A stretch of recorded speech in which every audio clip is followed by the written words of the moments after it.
کی سماعت کی یہ ایک اہم نوعیت کا کیس ہے اور یہ بہت بڑا امتحان ہے اس ملک کے نظام عدل کے لیے کہ جس میں ایک وزیر اعظم بیٹے سے تنخواہ نہ لینے پہ نااہل قرار پاتے ہیں تو کیا دوسرا وزیر اعظم وہ بیٹی چھپانے کے جرم میں کیا نااہل قرار پائیں گے؟ اس سوال کا جواب قوم ڈھونڈ رہی ہے، دیکھ رہی ہے کہ سوال کا جواب کیا آئے گا۔ جو عمران خان صاحب کے وکلاء ہیں ان کی بھرپور کوشش یہ ہے کہ اس کیس کو مینٹینیبلٹی کے گراؤنڈز پہ اور عدالت کے دائرہ اختیار کو چیلنج کرنے پہ اور اس عدالت سے راہ فرار اختیار کرنے پر تمام تر توجہ ان کی مبذول ہے، اور وہ اس بات کا جواب دینا ہی نہیں چاہتے کہ ٹیرین جیڈ وائٹ کا کیا سٹیٹس ہے۔ میں پہلے بھی عرض کر چکا کہ یہ کیس اس کا اخلاقیات سے کوئی تعلق نہیں ہے، اس کا موریلٹی سے کوئی تعلق نہیں ہے۔ پاکستان کا ایک قانون ہے جس کے تحت تمام پبلک آفس ہولڈرز کو اپنا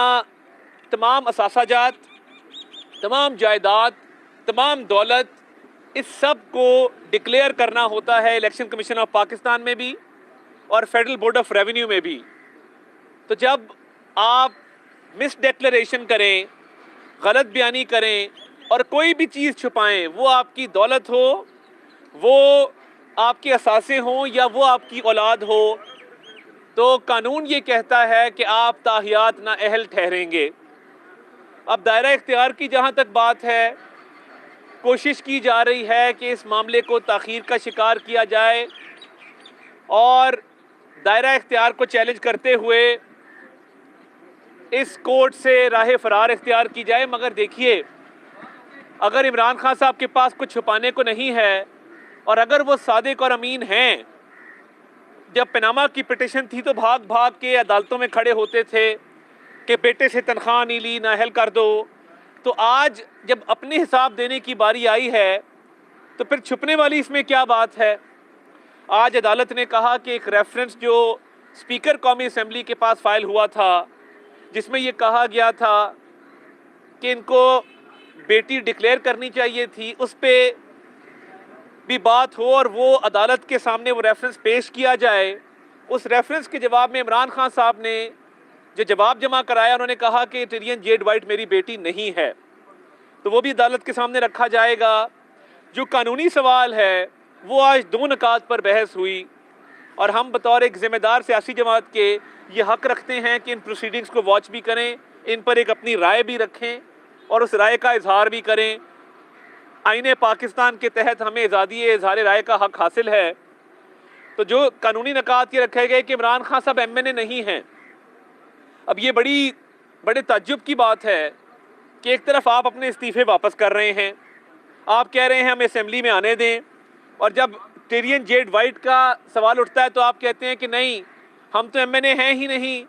تو ہمارے سے یہ سوال مت پوچھا جائے۔ آپ کی اطلاع کے لیے عرض ہے کہ جو شخص پارٹی کا چیئرمین ہو اور ایم این اے نہ بھی ہو، وہ اس کیٹیگری میں فال کرتا ہے کہ کو وارنٹوں کی رٹ لائے کرے، اور اس کو یہ جواب دینا ہوگا، وہ پبلک آفس ہولڈر کی کیٹیگری میں آئے گا۔ یہ نہیں ہو سکتا کہ باقی سیاسی جماعتوں کے چیئرمین پریزیڈنٹس کے اوپر یہ قانون لاگو کیا جائے اور آپ پارٹی کے چیئرمین ہوتے ہوئے یہ قانون اپنے آپ پہ لاگو نہ ہونے دیں۔ یہ کوئی آرگیومنٹ نہیں ہے، یہ ان کا پہلا آرگیومنٹ ہے کہ اس کیس کو نہ سنا جائے۔ جو دوسرا ان کا آرگیومنٹ ہے کہ اس کیس کو وہ تاخیر کا شکار کرنا چاہتے ہیں کہ یہ کیس یہاں پہ نہ سنا جائے۔ وہ فالس ایفیڈیوٹ کے حوالے سے آج بات ہوئی کہ انہوں نے 2004 میں ایک ایفیڈیوٹ سائن کیا کہ اس بچی کی والدہ فوت ہو گئی ہیں، میں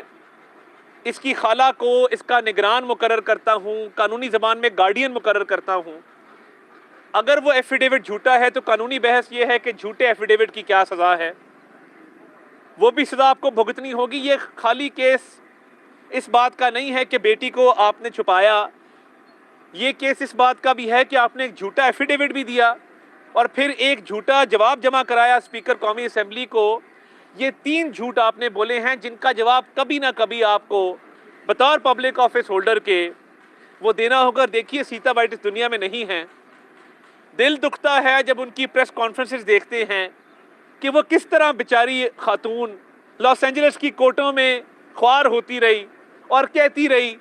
کہ یہ کاغذ ہیں، یہ آرڈر ہے، آ کے مانو، آ کے تسلیم کرو۔ وہ تو اس دنیا سے چلی گئی، مگر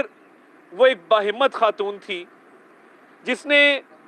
اپنی بچی کے حقوق کے لیے ایک جنگ لڑی اور قانونی جنگ لڑی۔ تو کیا جو قانونی جنگ اس نے لڑی وہ رائے گاہ جائے گی؟ یہ بھی ایک سوال ہے۔ اور وہ قانونی جنگ جو لاس اینجلس کورٹ کا آرڈر ہے وہ موجود ہے، سب کے سامنے ہے۔ تو ہم بطور سیاسی جماعت یہ سمجھتے ہیں